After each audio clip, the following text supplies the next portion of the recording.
Καλησπέρα φίλες και φίλοι, καλώς ήρθατε στην εκπομπή των Αθλητικών Ακαδημιών και των Παιδικών Πρωταθλημάτων της Χαλκιδικής. Όπως κάθε Πέμπτη, έτσι και σήμερα θα σας κρατήσουμε συντροφιά για την υπόλοιπη μία μισή ώρα. Στη σημερινή εκπομπή θα έχουμε αφιέρωμα στο Σότοκαν Καράτε και μάλιστα θα έχουμε στη συντροφιά μας σε λίγο έναν επαγγελματία αθλητή αλλά και προπονητή εδώ της Χαλκιδικής, ο οποίος έχει σαρώσει τα παγκόσμια πρωταθλήματα. Όμως πρώτα θα πάμε να δούμε το χορηγό της εκπομπής και θα επιστρέψουμε για να δούμε τι συμβαίνει και στα υπόλοιπα αθλήματα, ποδόσφαιρο και βόλεϊ.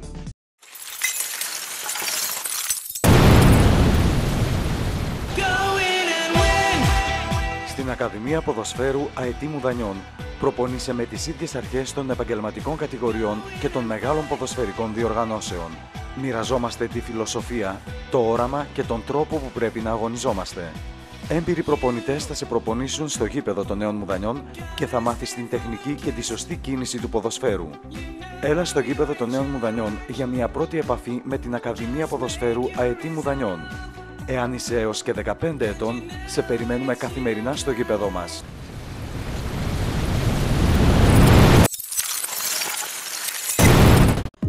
Έχει ιδέες, δίνει λύσεις, δημιουργεί έργα τέχνης και είναι όλα φτιαγμένα από γύψο. Γυψοτεχνία Ευθυμιάδη. Τσιμεντένιες και γύψινες κατασκευές ποιότητας. Αναπαλαιώσεις κτηρίων. Ψευδοροφές, μπαλκόνια και κολόνες. Λειτουργικά και καλόγουστα τζάκια σε νεοκλασικές και κλασικές γραμμές. Γυψοτεχνία Ευθυμιάδη. 42 χρόνια καλύπτει κάθε ανάγκη με σεβασμό στην παράδοση. Μετά από τη Θεσσαλονίκη, τώρα και σε νέες ιδιόκτητες εγκαταστάσεις στη Χαλκιδική. Έκθεση στη Νέα Καλλικράτεια Χαλκιδικής. Η 8η τέχνη.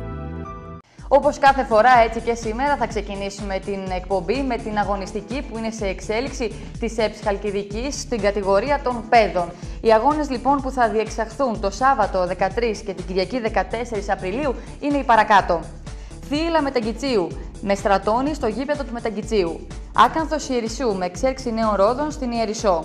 Χολομών με Ατό Βαρβάρα στην Παλιόχώρα, Ελπίδες Νέου Μαρμαρά με Φένιξ Νικήτης στο γήπεδο Πόρτο Καράς, Σάρτη με Προποντής Νέου Μαρμαρά στη Σικιά, Ελπίς Πολυγύρου με ΑΟ Μάντρων στον Πολύγυρο, Κόσμος Νέων Μουδανιών με Αετό Φούρκας θα αναμετρηθούν στον Άγιο Μάμα, στο γήπεδο του Αγίου Μάμα και Θερμαϊκός Πορταριάς με Θερμαϊκό Φλογητών στο γήπεδο της Πορταριάς. Όσον αφορά τους αγώνες της Κυριακής, 14 Απριλίου στις 11 η ώρα θα διεξαχθούν οι αγώνες Απόλλων Αρνέας με Θύελλα Στανού στο γήπεδο της Αρνέας, Δόξα Καλυβών με Δόξα Ορμίλιας στις Καλύβες, Αιγαίας Παλίνης και Άρης Κασανδρίας 2005 στο γήπεδο του Πευκοχωρίου. Και σύμφωνα με ανακοίνωση της ΕΠΣ Χαλκιδικής, αποχώρησαν από τον έκτο όμιλο ο ΠΟ Μουδανιών και ο Διγενής Λακώματος. Τη θέση του Διγενή Λακώματος πήρε η Κύπρος Διονυσίου. Ενώ ο αγώνας Κύπρος Διονυσίου με ΠΟ Μουδανιών της τρίτης αγωνιστικής κατακυρώνεται άνευ αγώνος υπέρ της Κύπρου Διονυσίου με 3-0 λόγω αποχώρησης του ΠΟ Μουδανιών. Και όσον αφορά τους αγώνες της Μικτής Χαλκιδικής στην κατηγορία των προπαίδων, οι αγώνες συνεχίζονται και μάλιστα την τρίτη αγωνιστική, 14 Τετάρτου 2013, θα διεξαχθεί ο αγώνας ΕΠΣ Μακεδονίας με την ΕΠΣ Χαλκιδικής, την ομάδα της Χαλκιδικής, αλλά εκτός έδρας. Και συνεχίζουμε την εκπομπή με βόλεϊ και συγκεκριμένα με το σχολικό πρωτάθλημα, όπου οι ομάδες Χαλκιδικής έχουν επιτυχίες. Οι ομάδες πετοσφαίρισης του ΓΕΛ Μουδανιών, τόσο των αγοριών όσο και των κοριτσιών, συνέχισαν με νίκες στην πορεία τους στο Πανελλήνιο Σχολικό Πρωτάθλημα και έχουν καταφέρει την πρόκρισή τους στις καλύτερες 16 ομάδες σε πανελλήνιο επίπεδο. Συγκεκριμένα, την 5η 4 Απριλίου, οι ομάδες της Χαλκιδικής επικράτησαν με 2-0 σετ επί των αντίστοιχων ομάδων του νομού Καβάλας. Την Παρασκευή 5 Απριλίου, οι επιτυχίες συνεχίστηκαν με την επικράτηση των αγοριών επί της ομάδας Λυκείου Αμπελοκήπων με 2-0 σετ, ενώ τα κορίτσια μετά από συναρπαστικό αγώνα επιβλήθηκαν στο tie break με 2-1 επί της ομάδας του Λυκείου Χαλάστρας. Συγχαρητήρια να δώσουμε και στα κορίτσια και τα αγόρια του ΓΕΛ Μουδανιών και να ευχηθούμε καλή συνέχεια στο Πανελλήνιο Σχολικό Πρωτάθλημα. Όπως σας είπα, φίλες και φίλοι, στην αρχή της εκπομπής, σήμερα θα έχουμε αφιέρωμα στο Σότοκαν Καράτε. Και μάλιστα θα έχουμε μαζί μας σε λίγα λεπτά τον Κώστα τον Παπαδόπουλο, ο οποίος είναι προπονητής εδώ στο Λάκωμα, έχει δική του σχολή και μάλιστα έχει διαπρέψει και έχει κάνει περήφανη τη Χαλκιδική, καθώς ο ίδιος έχει κερδίσει πάρα πολλά μετάλλια σε παγκόσμιο επίπεδο. Πριν όμως τον υποδεχτούμε εδώ κοντά μας, πάμε να πάρουμε μια μικρή γεύση για το Σότοκαν Καράτε.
Και αφού πήραμε μια μικρή γεύση για το τι είναι το Shotokan Karate, θα περάσουμε σε ένα σύντομο διαφημιστικό διάλειμμα και μόλις επιστρέψουμε θα έχουμε εδώ κοντά μας τον Κώστα τον Παπαδόπουλο.